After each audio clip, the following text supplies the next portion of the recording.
मैं अभी पिछले एक दिन से मेरी विधानसभा अंतर क्षेत्र में लोगों से मिल रहा हूँ, जन संवाद कर रहा हूँ, रामाश्यामी कर रहा हूँ, समस्याएं सुन रहा हूँ। अभी मैं रायतल गांव में हूँ, ये रायतल पंचायत के लोग हैं और अभी मेरे पास एक ऐसा मामला आया है कि किशनगंज विधानसभा, जो हमारे बगल की विधानसभा है, वहाँ एक ये पंडित जी है, ये पंडित जी है, क्या नाम है, सत्यनारायण जी गोस्वामी। सत्यनारायण जी गोस्वामी एक मंदिर की पूजा करते थे और मंदिर भी थाने का था, पुलिस थाने का। वहां आज से एक महीने पहले चोरी हुई कुछ। परसों इन पंडित जी को पुलिस उठा के ले जाती है और पुलिस उठा के ले जाती है, रात भर इनको उल्टा करके पुलिस मारती है, इनके साथ अमानवीय व्यवहार किया जाता है, इनके गुप्तांगों को जिस तरह से टॉर्चर इनको किया गया, ये इनका हाथ में फ्रैक्चर है और बिना कारण से मारने के बाद इनको ये कहा गया है कि आप पैसा ले लो लेकिन चोरी कबूल कर लो। चोरी कबूल नहीं हुई, चोरों को पकड़ नहीं पाए और एक निर्दोष पंडित को, निर्दोष इस पुजारी को, मंदिर के पुजारी को, जिस तरह से किशनगंज थाने में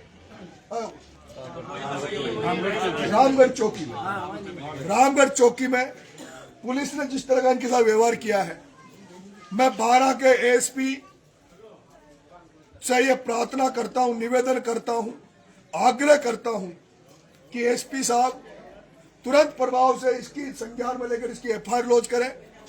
उन पुलिस वालों के खिलाफ मुकदमा दर्ज हो कि इसको कस्टडी में इसके साथ मारपीट करी और इसको उचित मुआवजा दिया जाए और कल की आज के दिन में, आज ही के दिन उन सभी पुलिस वालों को तुरंत प्रभाव से सस्पेंड किया जाए, लाइन हाजिर किया जाए।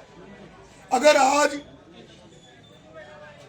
12-24 घंटे में अगर कोई कार्रवाई नहीं होती है तो मैं कल 2 बजे किशनगंज के रानी बड़ौद, जहां के रहने वाले हैं, वहां कल 2 बजे मैं आ रहा हूं। किशनगंज साहबाद के और 12 के जो भी लोग जिन्हें लगता है कि इस पंडित जी के साथ न्याय होना चाहिए, उन भ्रष्ट पुलिस अफसरों को, जिन पुलिस वालों ने इस पर अत्याचार किए हैं, उन पर कार्रवाई होनी चाहिए। वो सब लोग, किशनगंज साहबाद के लोग, कल मुझे रानी बड़ौद मिले, मैं कल 2 बजे रानी बड़ौद आऊंगा और हम सब लोग इन पंडित जी को न्याय दिलाने का काम करेंगे। बहुत बहुत धन्यवाद।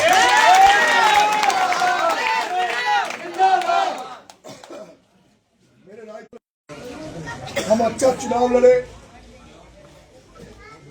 और चुनाव में आप सबका बहुत ही मुझे अच्छा सहयोग मिला।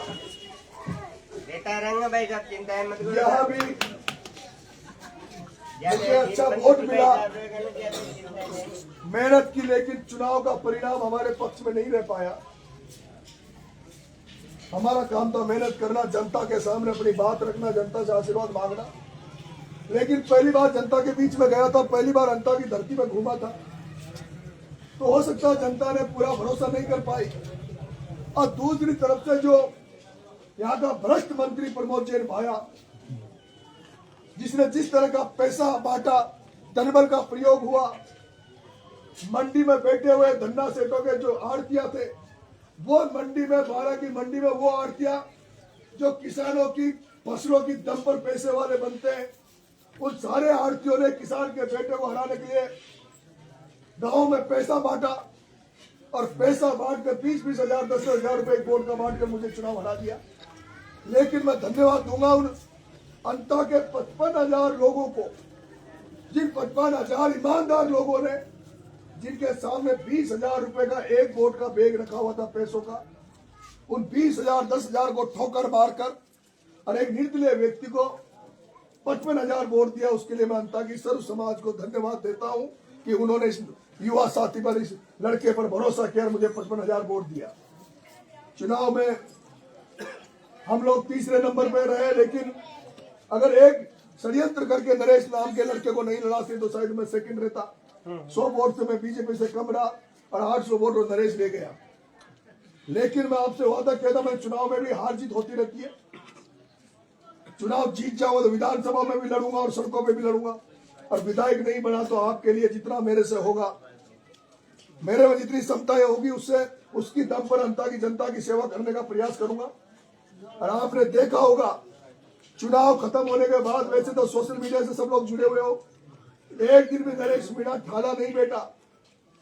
जिस दिन चुनाव हारा उस दिन से लगातार चल रहा हूं, और जब पता लगा कि खाद की समस्या बारह में आ रही है, अंता में आ रही है, तो आपका बेटा खुद एक गदेला रजाई लेके कलेक्टर के अदालत में बैठ गया था। और राजस्थान में अगर सबसे ज्यादा खाद नरेश मीणा के धरना देने के बाद आया तो 12 जिले में आया था। और खाद ही नहीं आया, नरेश मीणा ने प्रमोद जैन भाया जो ऐश्वर्या की राजनीति करता था, जिन्होंने कभी धरना प्रदर्शन नहीं, कभी किसानों का मतलब नहीं, नरेश मीणा के आने के बाद उस प्रमोद जैन भाया को धरना देना सिखवा दिया।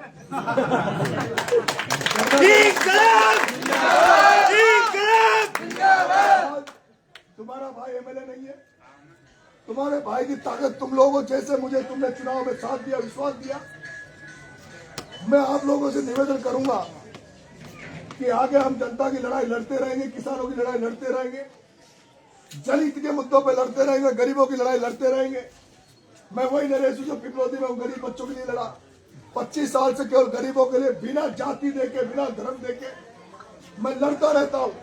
लेकिन दिक्कत यह है कि प्रमोद जैन भाया के साथ हर जाति के जो गुंडे बदमाश हो प्रमोद जैन भाया के साथ दिखते हैं, चाहे गुर्जर समाज के गुंडे हो, चाहे मीणा समाज के गुंडे हो, चाहे ब्राह्मण समाज के गुंडे हो, चाहे कोई भी समाज के जो गुंडे बदमाश है, जो जनता का शोषण करते हैं, वो प्रमोद जैन भाया के आसपास दिखते हैं। जो जमीनों में कब्जे करने वाले प्रमोद जैन भाया के आसपास दिखेंगे, गांव में चरागांव में जमीन में कब्जा करने वाले प्रमोद जैन भाया के आसपास नजर आएंगे, गांव में गौशाला में कब्जा करने वाले प्रमोद जैन भाया के आसपास नजर आएंगे।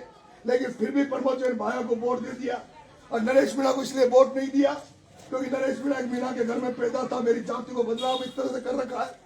अरे मीणा को जो मीणो बन जाओगे तो पता ना सौगंधा का काय करेगा, हिमोनी का काय करेगा। लेकिन मेरे भाइयों, 5 उंगली सार की नहीं होती, 5 उंगली सार की नहीं होती। मैं तो कोई जात पात धर्म किसी से ऊपर उठकर जनता की सेवा करना चाहता हूँ, जनहित में काम करना चाहता हूँ। 25 साल से इसी तरह की राजनीति कर रहा हूँ, ना जाति देखता ना धर्म देखता। जो कोई गरीब है, कोई गरीब को सताता हूँ, उसके साथ खड़ा हो जाता हूँ।